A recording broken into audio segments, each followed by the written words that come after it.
Hello, good morning students.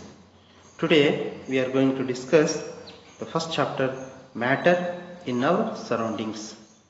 Here we are going to discuss what is matter. What is matter? Anything which have mass and occupy space is known as a matter. This is called as matter. Anything which have mass and occupy space known as matter. Here we can see here this is called as matter. Next is properties of matter. Means if matter is there, then what is the properties? The first point is matter is made up of particles. And the second point, the particles of matter are very tiny. Third point, the particles of matter have space between them. And the fourth property, the particles of matter are continuously moving. Fifth property, the particles of matter attract each other. These are the 5 properties of a matter. Next, matter is made up of particles. The first property here we are discussing by doing an activity. Take some water in a beaker and note its level. Dissolve some salt or sugar in it with the help of glass rod. The salt dissolves in this beaker, but the level of water does not changes. Then the particles of water get into the space between the particles. This shows that the matter is made up of particles. This experiment, this activity, it shows that the matter is made up of particles. Next, second activity, the particles of matters are very tiny. The second property of matter is the particles of matter are very tiny. Here you can take some amount of 100 ml of water in a beaker and add 2 to 3 crystals of potassium permanganate in 100 ml of water in a beaker. After dissolving this potassium permanganate in this beaker, take some of this solution and dissolve in 100 ml of water in another beaker. What you can see, the color of the solution is decreasing. Next, take again 10 ml of water of this solution and pour into the another beaker which is having 100 ml of water. Then from this 100 ml of water, again take 10 ml of water and pour into this 100 ml of another beaker. This shows that the continuously you can observe here the color of the solution is goes on decreases. It indicates that a large volume of water, because there are millions of tiny particles in each crystal. Each crystal is having a millions of particles are there, so that continuously it is giving a color. Next property, the particles of matter have space between them. We have discussed, we have told that the particles of matter is having a space between them. Next, for this we can do a activity. Take some amount of water in a beaker and note its level. We should note the level of the water and dissolve some salt or sugar in it with the help of a glass rod. The salt dissolves in the water, but the level of water does not change. This is because the particles of salt get into the space between the particles of water, so that it is the particles having space between them. This activity shows that the particles having in between there is a shapes. The next property, the particles of matter are continuously moving. For this we can do one activity. Take some amount of water in a beaker and put a drop of blue or red ink, or you can put a drop of a blue dye. Red ink, it slowly along the sides of the beaker, leave it undisturbed for a few hours. The ink spreads evenly throughout the water due to the movement of particles of water and ink. This intermixing of two or more different types of matter on their own is called as diffusion. We can see the what is diffusion. the intermixing of two or more different types of matter on their own is called as diffusion. Next, the particles of matter attracts each other. We have told the properties of matter, the particles of matter attracts each other. Here we can do an activity. Take an iron nail, a piece of chalk and a rubber band. Try breaking them by hammering, cutting or stretching. If you have a rubber band, you can stretch it or you can cut it. But if you have an iron nail, you can't stretch it, but you can beat it. And if you have a piece of chalk, you can hammering it and you can make it a small pieces. It is more easier to break the chalk, less easier to break the rubber band, and difficult to break the iron nail. This is because the particles in the iron nail are held together with greater force than in the rubber band or chalk indicates. See here, you can see the particles in the iron nail and the particles in the rubber band and the particles in the piece of chalk. Next, matter can be classified into three types. That is, matter is classified into three states. One is solid state, another one is liquid state, another one is gaseous state. We will discuss one by one. First one is solid state. The properties of solid states are: solids have definite shape and volume. Second property, the space between the particles is minimum. The third particle, the force of attraction between the particles is maximum. And the fourth property, the moment of the particle is minimum. Fifth is they are least compressible. Sixth is their rate of diffusion is least. Okay, you might have got it. The solid state is having 6 properties. Next, see here the solid state. The first property what we have said, solids have definite shapes and fixed volume. See here the particles present in a solid state.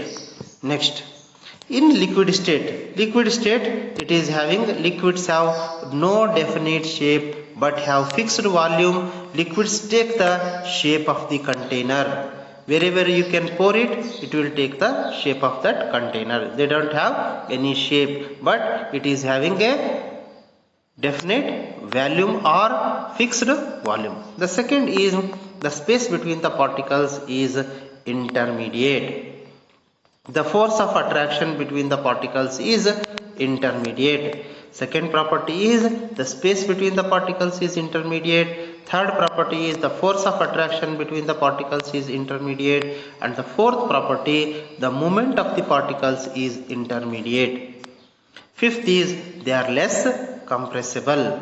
Sixth is their rate of diffusion is more than compared to solids. Next, here you can see the particles present in a liquid state. Here you can see this is the particles which is present in a liquid. Next, come to the gaseous state. This gaseous state is having a gases have no definite shape or fixed volume. Gases occupy the whole space of the container. They don't have any definite shape or definite volume, but they can occupy space. Okay, that is why gas is also called as a matter. The second property is the space between the particles is maximum compared to liquids. Then the force of attraction between the particles is minimum compared to even liquids and solids. Then fourth property is the moment of the particle is maximum. In liquids, the moment of the particles is not maximum, their moment of particles is there, but in case of solids, the moment of particles is very less, or you can say no moment, you can say it. Next, fifth property is they are most compressible, and the sixth property is their rate of diffusion is more than solids and liquids. Next, here you can see the particles present in a gaseous state. You can see here in the solids the particles like Continuously they are held together, but in case of liquids the particles are like this, but in case of gaseous the particles are like this only. Next is, here you can see the picture of the particles present in an solids and the particles present in an liquids, particles present in an gas. This is you can see here the particles are continuously moving and the space between the particles is more compared to liquids and the solids. Then change of state. Here when a solid is heated it changes into liquid. When a liquid is heated it changes into gas. That is, for example, if you take a ice, when it is heated, ice is a solid. When it is heated it changes into liquid. When it is liquid, when it is more heated, this liquid is changes into evaporate, that is called as gas. When gas is cooled it changes to liquid. When gas is cooled it changes to liquid. When a liquid is cooled it changes to solid. This is reversible reactions. That is example what I told, if ice is heated it changes into water, if water is heated it changes into steam, if steam is cooled it changes into water, if water is cooled it changes into ice. Here you can see this is the pictures.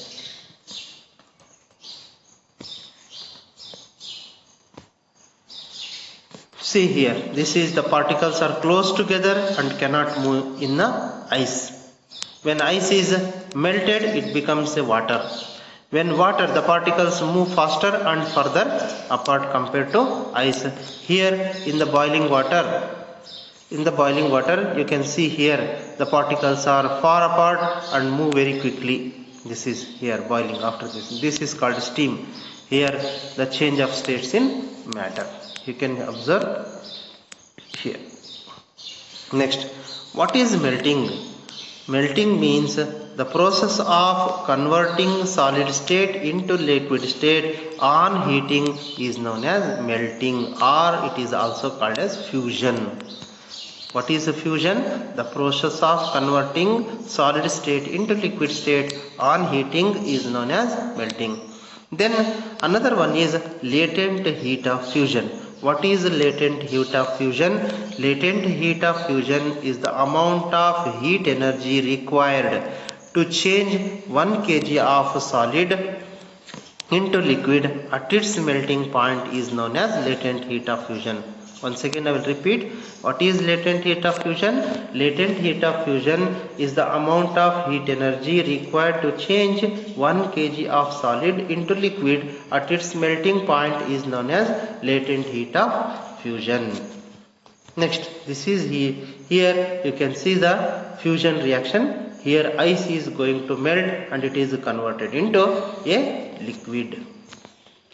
Then latent heat. How to measure the latent heat? The heat which gets used up in changing the state by overcoming the forces of attraction between the particles, as this heat energy is absorbed by ice without showing any rise in its temperature. It is considered that it gets hidden into the contents of the beaker and is known as latent heat. Latent heat of fusion is different and latent heat is different. What is latent heat? The heat which gets used up in changing the state by overcoming the force of attraction between the particles, as this heat energy is absorbed by ice without showing any rise in temperature. It is considered that it gets hidden into the contents of the beaker and is known as latent heat.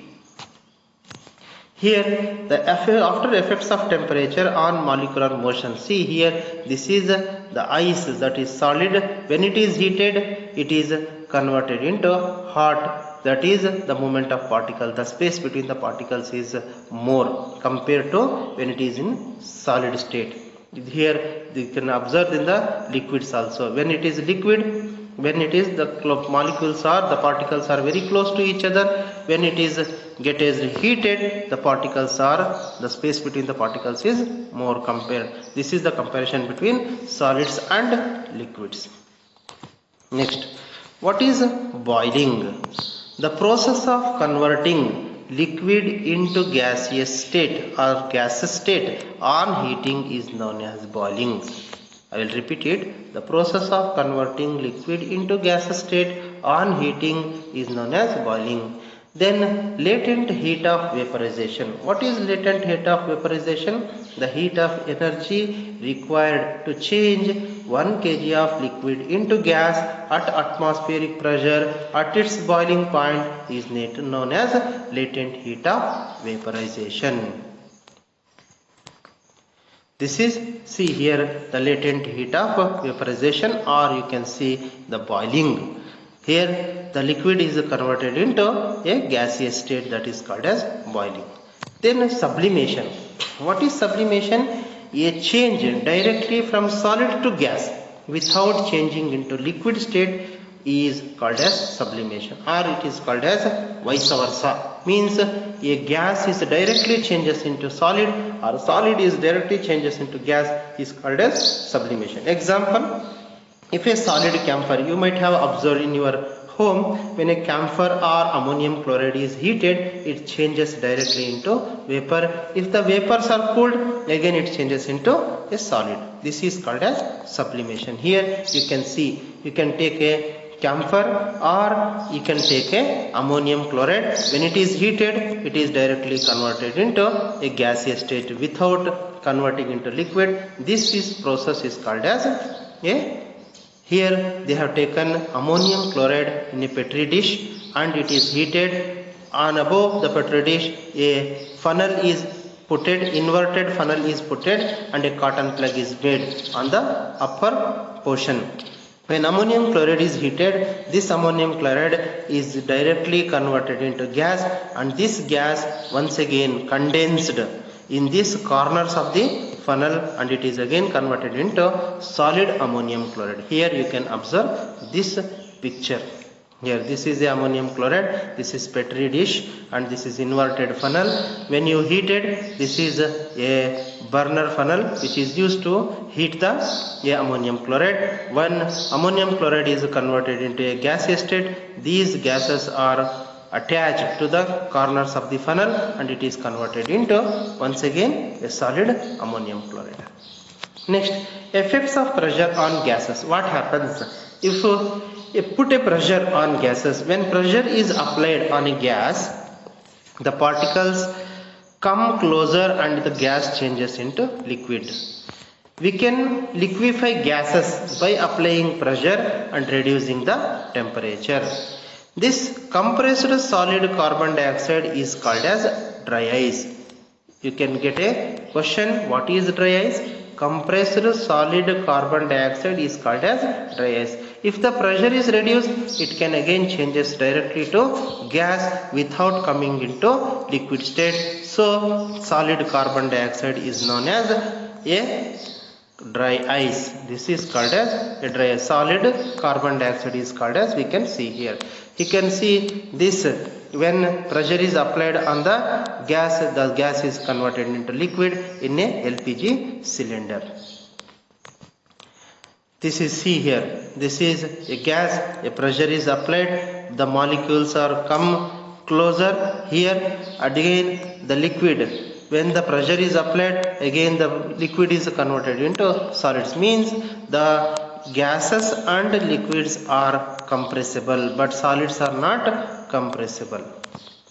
Next, this is interconversion of three states of matter. Here you can see, when solid is heated, it is converted into liquid, and when liquid is heated, it is converted into gas. If solid is directly converted into a gas, then it is called as a sublimation. When solid is converted into liquid, it is called fusion. When liquid is converted into gas, then it is called vaporization, or gas is converted into liquid, then it is called condensation, or a gas is converted into solid, then it is called as sublimation also. Here see the interconversion of three states of matter. Next, evaporation. What is evaporation? The change of a liquid into vapor at any temperature below its boiling point is called as evaporation. Evaporation is a surface phenomena. Particles from the surface gain enough energy to overcome the forces of attraction and changes to vapor states. Then what are the factors affecting evaporation? First we have discussed what is evaporation. Means the change of liquid into vapor. Liquid into vapor at any temperature below its boiling point is called as evaporation. Then what are the factors affecting it? Evaporation. The rate of evaporation is depends upon surface area, temperature, humidity and wind speed. These are the four factors which affects the evaporation of a liquid. Then increase the surface area, increase the rate of evaporation. Increase in temperature, increase in the rate of evaporation. Increase in humidity, decrease the rate of evaporation. Increase in wind, increase the rate of evaporation. If you increase the surface area, temperature and wind, what happens? The rate of evaporation is also increases. If you increase the humidity, then rate of evaporation is decreases, because already in atmosphere the moisture is present, so the rate of evaporation is decreases here. Next, see here the evaporation. You can see the picture here. The high energy evaporating, medium energy pulled back into the water, and lower energy remains as a liquid. Next, evaporation causes cooling. When a liquid evaporates, the particles of the liquid absorb heat from the surroundings and evaporates. So the surroundings become cooled. Example, people sprinkle water on the roof or open ground because during evaporation water absorbs heat, makes the hot surface cooled. During summer we sweat more because during evaporation the sweat absorbs heat from our body and making the body cool. Then another point is wearing cotton cloths in summer keeps us cool because the cotton absorbs sweat, and when the sweat evaporates it absorbs heat from our body, making the body cool. So that we are wearing the cotton cloths in summer. You can get a question, why the people are used to wear cotton cloths during summer season? Because when we wear cotton cloths in summer, it keeps us cool because cotton absorbs sweat, and when the sweat evaporates it absorbs heat from our body, making the body cool. And this evaporation causes a cooling effect. See here how evaporative cooling works. See, from warm air, when warm air is pulled into a container where water is present, the water is get evaporated. When water is get evaporated, that is it absorbs heat from the warm air, and the area becomes cool here. This is the desert cooler. When water tank is heated, the water which is present in the tank, it gets evaporated. When again it is cooled or it is filtered, what happens? That is the water vapors is coming. That is called as it is a desert cooler.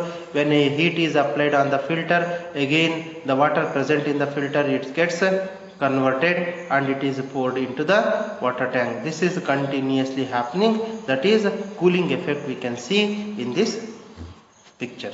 Okay, you might have got this topic very well understood. Okay, thank you. Bye.